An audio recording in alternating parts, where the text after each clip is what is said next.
રાજુલાના ચાંચ બંદરે ₹85 કરોડના ખર્ચે દરિયાઈ પુલનું ખાતમુહૂર્ત, 40 કિલોમીટરનો ફેરો ઘટશે, હજારો શ્રમિકોને થશે સીધો લાભ। અમરેલી જિલ્લાના રાજુલા તાલુકા સ્થિત ચાંચ બંદરના રહીશોની દાયકાઓ જૂની સમસ્યાનો અંત લાવતા ચાંચ બંદરથી વિક્ટર પોર્ટને જોડતી દરિયાઈ ખાડી પર ₹85 કરોડના ખર્ચે નવા પુલનું ખાતમુહૂર્ત કરવામાં આવ્યું છે। જાન્યુઆરી 2026માં રાજ્યના કેબિનેટ મંત્રી કુંવરજી બાવળિયા અને સ્થાનિક ધારાસભ્ય હીરા સોલંકીની ઉપસ્થિતિમાં આ ઐતિહાસિક પ્રોજેક્ટનો પ્રારંભ કરવામાં આવ્યો હતો। આઝાદીના 7 દાયકા બાદ નિર્માણ પામનારો આ પુલ સ્થાનિક માછીમારો અને શ્રમિકોને હોડીના જોખમી પ્રવાસમાંથી કાયમી મુક્તિ અપાવશે।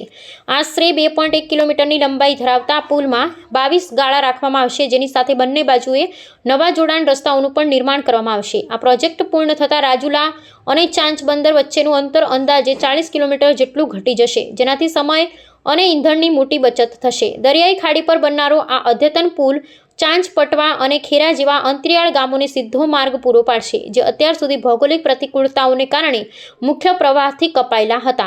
આ નવો સેતુ આર્થિક અને સામાજિક વિકાસની નવી દિશાઓ ખોલશે। ખાસ કરી શ્રમિકો, વિદ્યાર્થીઓ અને માછીમારો સમુદાય માટે શિક્ષણ તેમજ આરોગ્યની સેવાઓ વધુ સુલભ બનશે।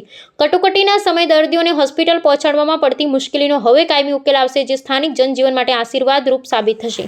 સરકારના મહત્વાકાંક્ષી આયોજનથી અમરેલીના દરિયાકાંઠાના વિસ્તારોમાં વેપાર, રોજગારને વેગ મળશે અને સમગ્ર પંથકનો સર્વાંગી વિકાસ થશે તેવી આશા વ્યક્ત કરવામાં આવી રહી છે। વિસ્તારના સન્માનની ધારાસભ્ય હીરાભાઈ અને અમે સાથે મળીને માનનીય મુખ્યમંત્રી સાહેબને આ બાબતે ધ્યાન દોરતા એમણે ખાસ કિસ્સામાં આ બ્રિજ મંજૂર કર્યો છે, જેની લંબાઈ 550 મીટર જેટલી છે અને એમાં લગભગ 22 ગાળા સાથે એની કુલ લંબાઈ 2.1 કિલોમીટર।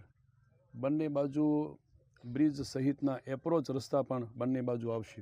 અમારા મૃદુ અને મુખ્યમંત્રી શ્રી ભૂપેન્દ્રભાઈનો ખાસ કરીને આભાર માનીશ કે અમારા ચાંચ જેવા ગામને ધ્યાને લઈ અને 93 કરોડ રૂપિયાની એક વહીવટી મંજૂરી આપી અને 85 કરોડ રૂપિયા આજે ટેન્ડરની મંજૂરી આપી અને 2.1 કિલોમીટરનો વિક્ટરથી લઈ અને ચાંચ સુધીનો રસ્તો અને 500 મીટરનો પુલ જ્યારે અહીંયા બનવા જઈ રહ્યો છે, ત્યારે હું ખાસ કરીને આદરણીય અમારા કેબિનેટ મંત્રી શ્રી અને અમારા સમાજના વડીલ મુરબ્બી આદરણીય કુંવરજીભાઈનો પણ આભાર માનીશ।